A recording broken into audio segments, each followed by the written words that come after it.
Bien, pues buenas tardes a todas las personas que están en este acto. Muchísimas gracias por la invitación a la Mancomunidad de Hortasud y la organización del Diario Levante.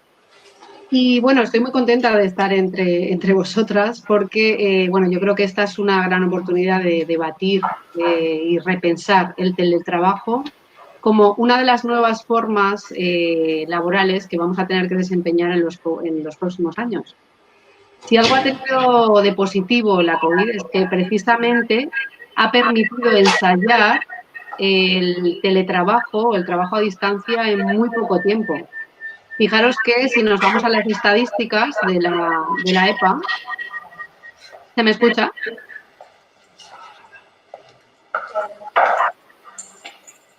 Sí, digo que si vamos a las estadísticas de la EPA, realmente el teletrabajo antes del confinamiento, en el primer trimestre del año, en España era mínimo, es decir, solamente un 4,81% de las personas trabajadoras desempeñaban este tipo de trabajo a domicilio.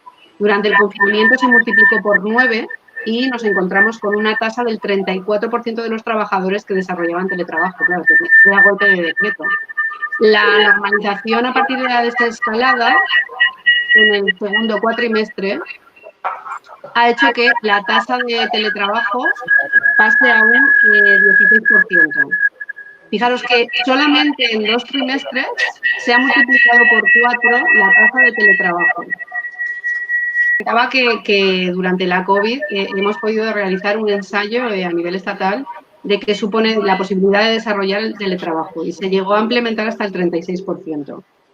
Bien, a partir del confinamiento, nosotros, bueno, en concreto en la unidad de investigación que yo dirijo, pensamos rápidamente en hacer un estudio en instituciones públicas y en concreto en la Universidad de Valencia para ver el impacto del teletrabajo en la vida laboral y personal y familiar y también en los hábitos de vida, es decir, toda una serie de cambios que se iban a producir en la comunidad universitaria.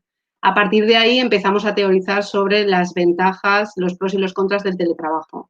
En ese momento, porque fijaros que este debate tampoco está vivo totalmente, había como dos grandes posiciones. El teletrabajo ha venido para quedarse y además hay que potenciarlo. Y en segundo lugar, un enfoque más crítico en el que yo me sitúo desde la economía feminista, en el que hablábamos de que el teletrabajo sí ha venido para quedarse y habrá que desarrollarlo, pero había que regularlo. Fijaros que en marzo no teníamos el Real Decreto que se acaba de publicar el 23 de septiembre, el Real Decreto Ley 28-2020, que habla sobre el trabajo a distancia y ha introducido algunos cambios que estábamos proponiendo desde la economía feminista.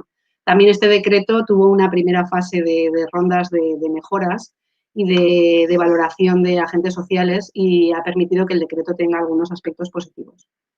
Bien, yo voy a organizar la presentación en dos partes. En la primera parte voy a hablar de las trampas del teletrabajo desde una óptica de género, a partir de las observaciones del proyecto que os estoy comentando, que hemos desarrollado en la Unidad de Economía Feminista y que finalmente está financiado por la Unidad de Igualdad de la Universidad de Valencia. Y también en la segunda parte de la presentación de lo que hablaré será de las políticas, qué es lo que debería ser una política económica, una política de empleo con una perspectiva de género para regular y tener en cuenta el desarrollo adecuado del teletrabajo desde una perspectiva, digo, de la economía feminista. Bien, respecto a las trampas, pasaré a analizar las trampas en función de las supuestas ventajas que nos dice la teoría y nos dice la regulación existente hasta la actualidad, las supuestas ventajas tanto para las personas trabajadoras como para las empresas. Para ello iré tirando mano de la definición de teletrabajo. En el caso de las personas trabajadoras podemos decir que el teletrabajo se define como un trabajo a distancia donde hay una autonomía que tiene que ver con la flexibilidad espacial, es decir, trabajar en otro lugar diferente de la empresa, y flexibilidad horaria, ¿vale? En cuanto a la flexibilidad espacial, ¿qué podemos decir? Pues bueno, que las mujeres sabemos muy bien que no todo el trabajo remoto o a distancia es teletrabajo. Es decir, tenemos que tener claro que una cosa es el trabajo a distancia, donde hay un convenio que es el 177 de la OIT y la recomendación 184 que ya estaba regulando lo que era el trabajo a domicilio, pero esto no es el teletrabajo. El teletrabajo supone el uso intensivo de nuevas tecnologías. Es cierto que las mujeres no somos nuevas en este tipo de trabajo porque ya sabemos, si analizáramos las biografías laborales de todas las personas que estáis ahora en la sala, seguramente nos encontraríamos con muchas experiencias laborales de mujeres de la familia que han desempeñado trabajos remunerados que no estaban ni siquiera, trabajos informales, precarios, que no estaban ni siquiera contabilizados por la contabilidad nacional ni tipificados como figuras laborales. Por ejemplo, las rederas en Galicia, las chaqueteras de Benimaclet, muchas mujeres que cosen a domicilio, las nannies, es decir, mucho trabajo en remoto a distancia, pero que no es teletrabajo. Bien, en este sentido, el teletrabajo como flexibilidad espacial, debemos ver aquí una primera trampa, porque hay una teledesigualdad en este sentido. Las mujeres, lo que vemos a nivel internacional, es decir, no solamente en España, es que las mujeres realizamos más lo que se llama el home base, es decir, el teletrabajo, pero en el domicilio, fijado en el domicilio, mientras que los hombres hacen un trabajo mucho más móvil, es decir, que supone más desplazamientos. Esto tiene una trampa importante y es que las mujeres corremos de nuevo en el espacio doméstico, es decir, trabajar en el espacio doméstico donde hay toda una serie de actividades relacionadas con el trabajo de cuidados que ya sabemos por la brecha estructural de cuidados que hay que nos corresponden a nosotras. Entonces, lo que ha pasado durante el confinamiento es que precisamente las mujeres al estar en el espacio doméstico, bueno, estábamos todos, pero como el reparto de tareas de cuidado no estaba equitativamente distribuido, hemos sido las mujeres las que hemos desempeñado más estas tareas de cuidado. Y esto se reproduce también en la Universidad de Valencia. Las profesoras han cuidado más que los profesores, el personal de administración y servicios femenino ha cuidado más que el personal de administración masculino y también en el caso de los estudiantes, que a pesar de ser generaciones más jóvenes, las estudiantes han desempeñado prácticamente la totalidad, es donde más desigualdad de género hemos encontrado en el tema de los estudiantes. Entonces aquí la principal trampa es que ese teletrabajo puede fijar a las mujeres de nuevo en el espacio doméstico. Respecto a las trabajadoras he dicho flexibilidad espacial, flexibilidad horaria. Bien, la flexibilidad horaria, hasta la regulación del nuevo Real Decreto que se publicó el 23 de septiembre, en casi todas las legislaciones se asocia a una posibilidad, el teletrabajo como posibilidad para la conciliación. Por ejemplo, la Ley 3/2012 del 6 de julio habla de que el teletrabajo permitirá optimizar la relación entre tiempo de trabajo y vida personal y familiar. Clarísimamente, al contrario, es decir, el teletrabajo está agudizando clarísimamente la telebrecha por razón de género. Ya he comentado anteriormente que el peso de los cuidados ha recaído en mayor medida en las mujeres, evidenciando los arreglos domésticos que ya realizan las mujeres de las familias a nivel internacional, los malabares y el trabajo oculto de la domesticidad. Bien, por tanto, el teletrabajo para nada se debe asociar a la conciliación. La conciliación, además, no se puede pensar solamente en que las mujeres concilian de manera privada consigo mismas, no. Debemos hablar de una cosa que no únicamente habla de los hogares de convivencia, que son múltiples y plurales, no solo heterosexuales, sino de diferentes identidades sexuales.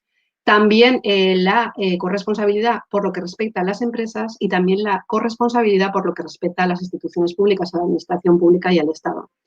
Por tanto, este teletrabajo asociado a la flexibilidad horaria no debe asociarse para nada a la conciliación.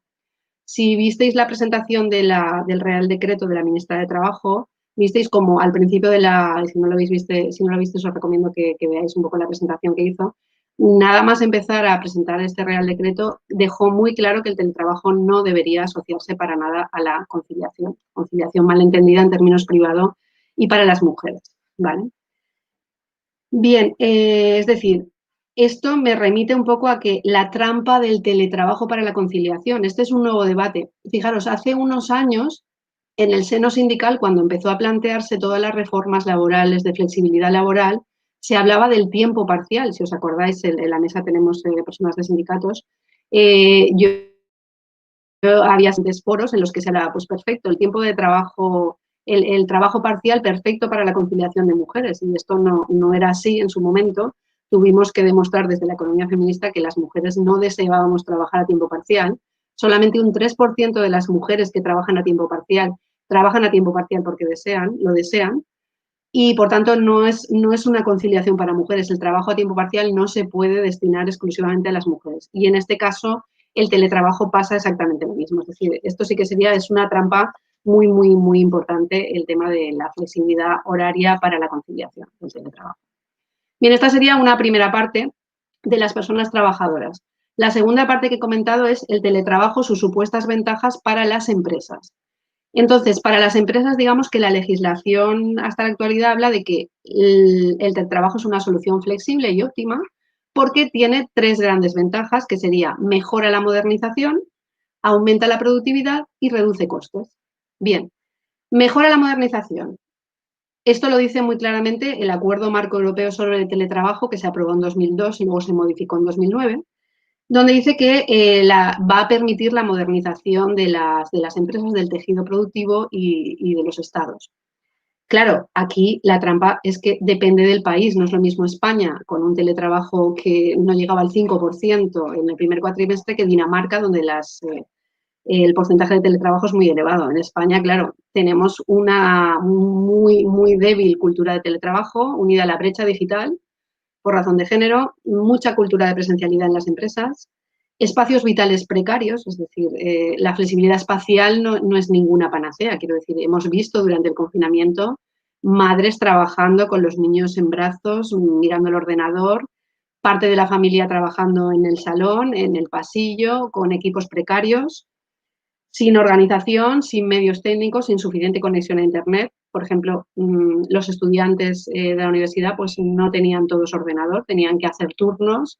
Entonces, si tenían que entregar trabajos, pues no podían trabajar todo el día. Si tenían varios hermanos, pues uno trabajaba por la mañana y otro por la tarde, en caso de que todos tuvieran ordenador. Por tanto, tenemos esa modernización necesaria, sí, pero digamos que esto nos indica que el teletrabajo hay que programarlo.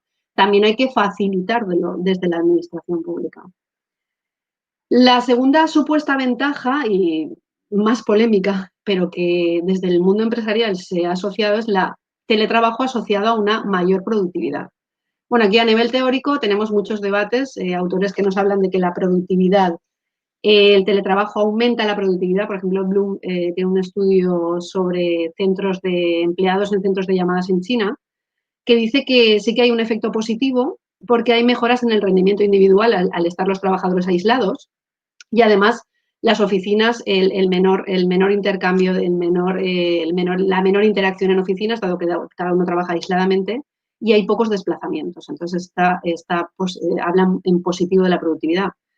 Otros autores, como Atkinson, han hecho un estudio sobre la administración pública en Reino Unido y dicen que la productividad es mayor, depende, ¿no? Que dice que puede ser mayor en algunas actividades, pero en general la productividad no aumenta con el teletrabajo, con el aislamiento, sino todo lo contrario. La productividad aumenta en los espacios presenciales, donde hay otros compañeros en la misma habitación, en el mismo espacio de trabajo. Aumenta la productividad cuando las tareas son urgentes y complejas, y sobre todo la productividad no aumenta para nada en actividades que requieran comunicación cara a cara. Clarísima, ¿no? Donde hay una interacción, es decir, la educación es un servicio directo cara a cara. Por tanto, en este caso dirían que no. Y luego, efectos ambivalentes, como Ducher dice que la productividad sí que puede aumentar para algunas tareas creativas, pero para las tareas repetitivas no aumentaría la productividad. Y desde luego lo que hemos visto es que la productividad ha disminuido, es decir, lo que se ha producido ahora veremos es una intensificación, más horas de trabajo, pero no unidas a la productividad. Por ejemplo, en términos de la producción científica de las mujeres científicas se ha visto mermada. Ya al principio del confinamiento recuerdo buscar información en agencias científicas donde se publican las principales revistas de impacto, que es donde tenemos que publicar el personal investigador en las universidades mundiales, y ya enseguida empezaron a enviar mensajes en Twitter diciendo que se estaba resintiendo la producción científica de mujeres. Y lo hemos visto en la propia Universidad de Valencia, es decir, hemos parado la producción científica porque me acuerdo de una entrevista que decía, no doy para más, es decir, mis proyectos de investigación se han paralizado. Por tanto, la producción científica se ha visto muy resentida. Las mujeres científicas en la pandemia, muchas de ellas han desaparecido, ha desaparecido su producción científica. Por tanto, la productividad habría que valorarla. Otro de los aspectos es que el teletrabajo se asocia a la reducción de costes para las empresas. Efectivamente, se ha producido una reducción de costes, menos oficinas, menos uso de energía, menos conexión a Internet, pero claro, lo que ha ocurrido es que todo esto ha sido a cargo de las personas trabajadoras y claro, Esto no es de recibo. En este sentido, sí que el nuevo Real Decreto sí que incide en términos de que el teletrabajo no puede ser a coste cero para la empresa. Quizá este sería una de las mejoras más importantes en materia de legislación del decreto, porque habla de, tanto en el punto 1 que habla de que debe haber un acuerdo de teletrabajo, que no solamente es verbal, sino por escrito, sino que también ese acuerdo hay que enviarlo a la representación legal, y el contenido del acuerdo habla de que debe haber un inventario de medios, equipos y herramientas, una enumeración de gastos, y habla del derecho a la dotación y al mantenimiento de los equipos. Claro, todo esto hay que ver si desde un punto de vista de género se puede desempeñar, porque los contratos de trabajo se individualizan. Debemos tener en cuenta que ya sabemos que el poder de negociación de las mujeres es menor, con lo cual, si los acuerdos de trabajo no son equitativos, vamos a incrementar, en este caso, la brecha de género. Bien, lo que ha ocurrido en realidad con este experimento de teletrabajo, además de estas trampas que acabo de ver, es sobre todo, voy a enumerar cuatro trampas importantes, que serían, en primer lugar, la teleexplotación, es decir, un teletrabajo mal regulado genera una intensificación del tiempo de trabajo, pero no necesariamente va unido a la productividad. Por ejemplo, hay un estudio de Bloomberg que dice que durante la pandemia la jornada laboral se alargó una media de 2 horas. Por supuesto que no estaban remuneradas. Esas jornadas laborales de más de 2 horas, además, eran jornadas discontinuas y en horarios, jornadas infinitas, podemos decir, y en horarios intempestivos. Es decir, se trabajaba por la noche, por la mañana de madrugada, cuando los niños estaban durmiendo, cuando las personas dependientes estaban durmiendo, trabajo en fines de semana. Es decir, se desbordaron los límites temporales y espaciales del empleo y esto ha generado muchísimo estrés, muchísimos problemas de salud laboral, problemas psicológicos, que lo hemos visto en la universidad, pero que se ha producido en todos los sectores, unidos obviamente a la incertidumbre de la pandemia. El sobrepresentismo virtual, la reunionitis, la disponibilidad absoluta, teletrabajar, puede suponer teletrabajar estando enfermo también, es decir, trabajo enfermo o cuidando a mis hijos y no hay otra, ¿no? Entonces esto, las mujeres sabemos mucho de teletrabajar y superponer, digamos, estas jornadas laborales, la jornada, no doble jornada ni triple jornada, sino la jornada interminable, ¿no? Esa jornada interminable que desde luego elimina cualquier posibilidad de tiempo propio para nosotras mismas, ¿no? Otra trampa asociada a la teleexplotación es la trampa de la polivalencia. La trampa de la polivalencia tiene que ver con que cuando yo trabajo en casa, aisladamente y no voy al despacho, no voy a la oficina, no me relaciono con otros compañeros, no tengo con otras compañeras, no tengo esa posibilidad de ayuda, de interconexión, de comunicación que va a mejorar, digamos, va a resolver muchos problemas laborales. Y todas las tareas de gestión o administrativas también las hago yo. Es decir, yo soy una trabajadora polivalente. Me hago mis fotocopias, envío las actas, contesto correos, con lo cual, digamos que si el teletrabajo se plantea como algo individual, lo que estamos ocurriendo es que hay indefinición de tareas. Entonces puede ser que en una organización, como resultado de que gente teletrabaja, hay otras personas que unos intensifican su jornada laboral y otros la reducen. Entonces la perspectiva tiene que ser siempre global.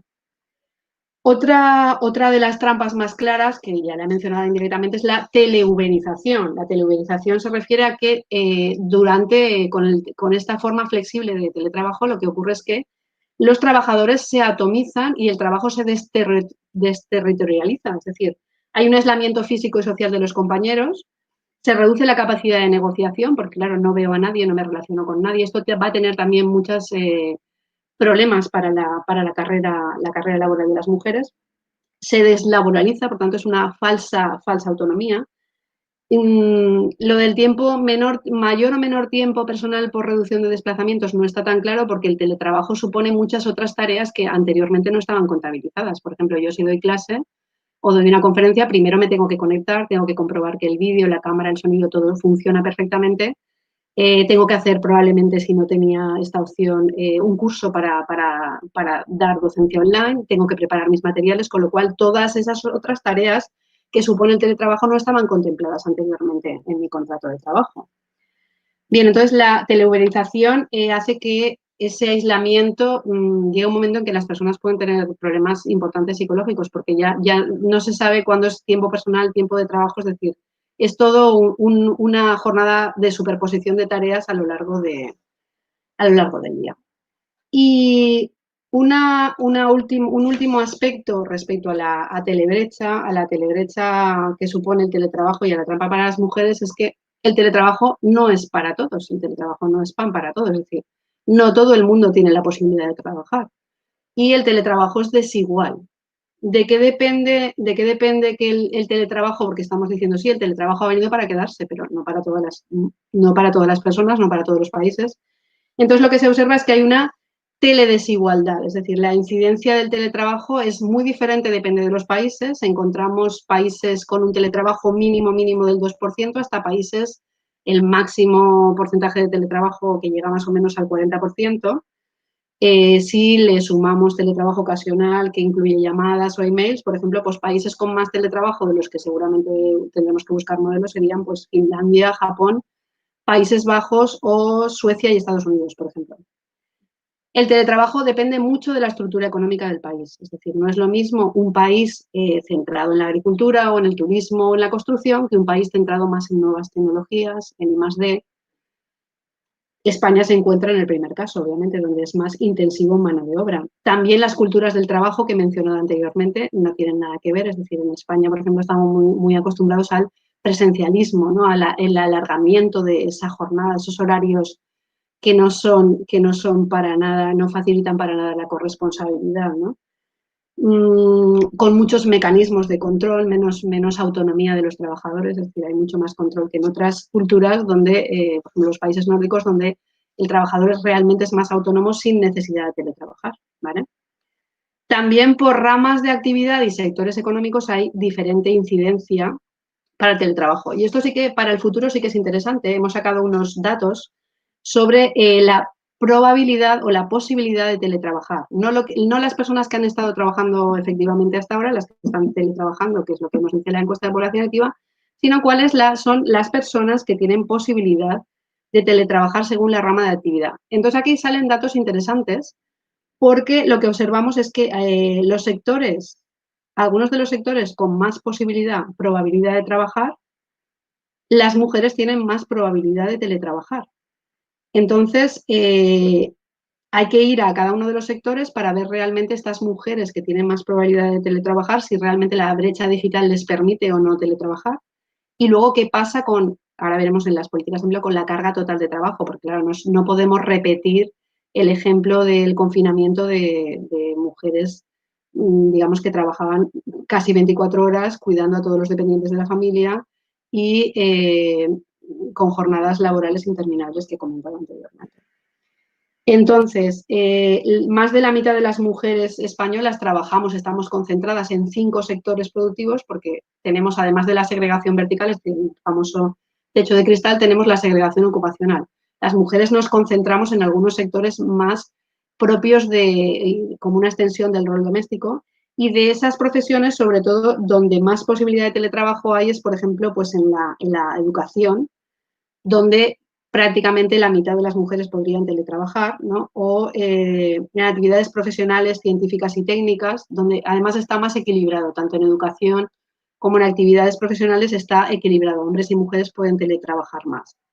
Sin embargo, por ejemplo, en actividades más masculinizadas, no paradójicamente, porque desde la economía feminista yo me esperaba estos datos, pero probablemente para las personas que no están acostumbradas a manejar estos datos, pues, por ejemplo, en la construcción las mujeres tenemos mucha más posibilidad de teletrabajar, casi la mitad de las mujeres frente a los hombres que no, porque son operarios solamente el 10%. Por tanto, si el teletrabajo ha venido para quedarse y supone unas condiciones laborales diferentes, hay que pensar también en una negociación con perspectiva de género.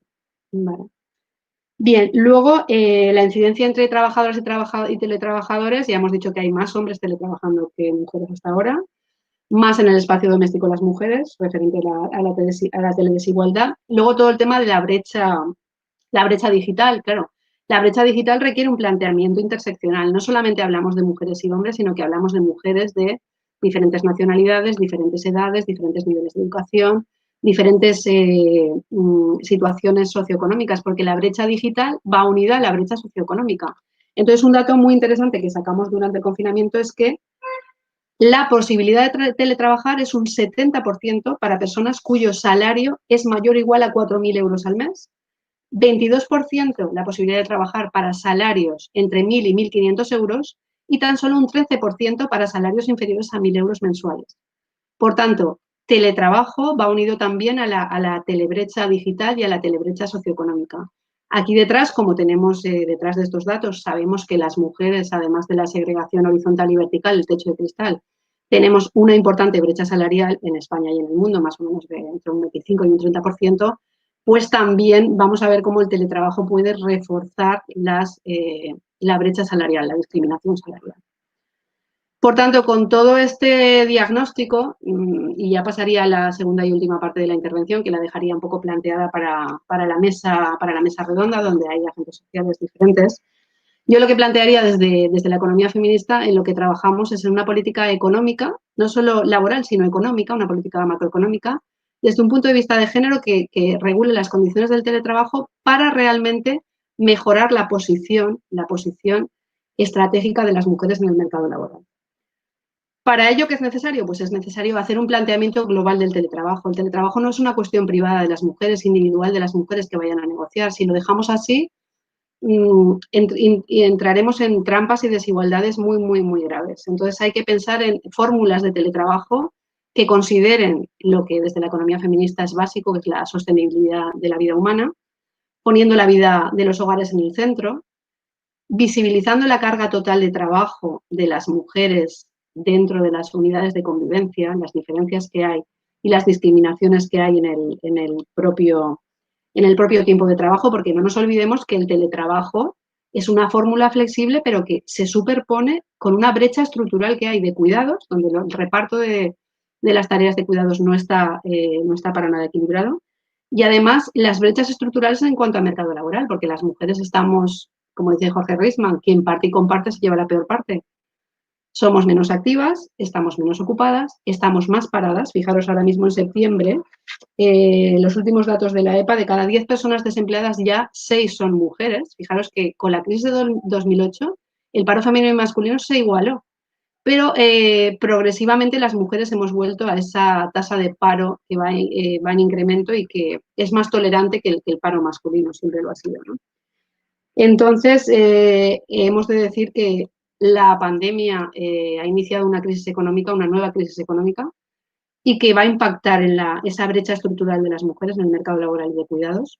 Y, por tanto, cualquier política de flexibilidad laboral, esta es una política de flexibilidad laboral, debe tener en cuenta, primero, un buen diagnóstico de género, esto siempre es muy importante para cualquier política pública, introducir indicadores de desigualdad tanto en el trabajo mercantil, remunerado y trabajo familiar, doméstico, no remunerado, visibilizar esa carga de trabajo, pensar, hacer un planteamiento más holístico, tanto meso, que hable del cuidado de las personas del planeta dentro de un ecosistema, ¿no? A nivel macro de las empresas y también micro en las unidades de convivencia. En los hogares no nos olvidemos que son las unidades de convivencia es el centro de la vida y no podemos olvidarnos que el teletrabajo debe mejorar nuestra vida. Lo importante es ser felices y teletrabajar de una manera que sea óptima para organizar realmente la vida cotidiana.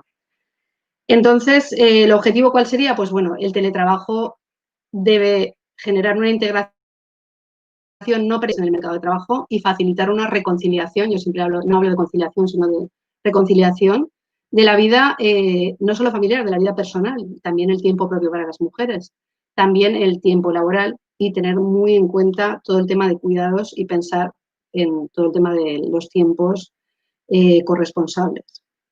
¿Qué queremos las mujeres del teletrabajo? Estas son las preguntas que debemos hacernos y para esto sirven todos estos debates. También debemos asociar todo el tema de las implicaciones del teletrabajo para los ODS, para los Objetivos de Desarrollo Sostenible, que ha marcado la ONU para el año 2030. Fijaros que el teletrabajo impacta en muchos objetivos, como el objetivo de igualdad de género, el de educación, el de trabajo decente. Yo creo que es muy, muy importante que todos los agentes sociales estemos preparados para analizar cómo va a impactar a medio plazo la aplicación de este Real Decreto, que como comentaba, yo soy positiva en el Real Decreto, es decir, ahí introduce, como decía anteriormente, ese acuerdo de trabajo donde se debe estimar cuáles son los costes que debe asumir la empresa, se habla de que ese contrato se debe enviar a los agentes sociales, se habla del derecho a la desconexión digital, es decir, se incorporan cosas que hemos visto, cosas importantes que hemos visto para una mejor implantación del teletrabajo por razón de género. Y bueno, yo con esto lo dejaría aquí, dejaría tiempo para el debate porque comentamos que acaba a las 7:30, entonces yo creo que es interesante que haya más voces y haya más debate. Muchísimas gracias por la atención y bueno, fijaros que esto es un debate sobre teletrabajo, teletrabajando, o sea que esto es observación, investigación participativa. Espero que se me haya escuchado bien y nada, estoy encantada de oír todas vuestras preguntas y aportaciones y que haya un debate muy interesante. Muchas gracias.